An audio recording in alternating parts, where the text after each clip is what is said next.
Welcome to Let Me Fix This. Enjoy the video. In this video, I will explain how to play Geometry Dash.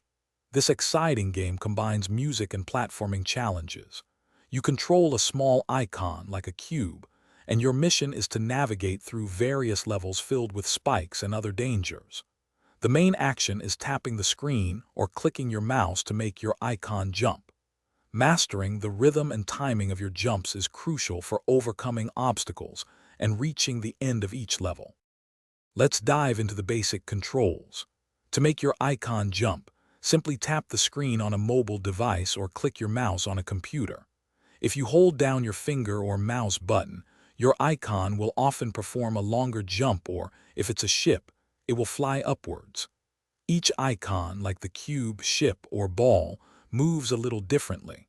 Start with the easier levels to get a feel for the timing and how your chosen icon responds to your taps. As you play, you'll encounter many obstacles and helpful items. Spikes and spinning saws are your main enemies. Touching them means starting over. Look out for jump pads, which are colored pads that give you a boost, helping you clear larger gaps. You'll also find special portals.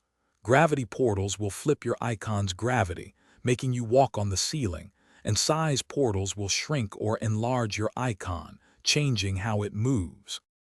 To become a Geometry Dash Pro, here are some helpful tips.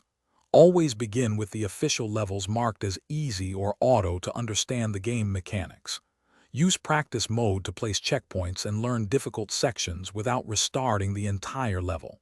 It's okay to fail many times. Persistence is key.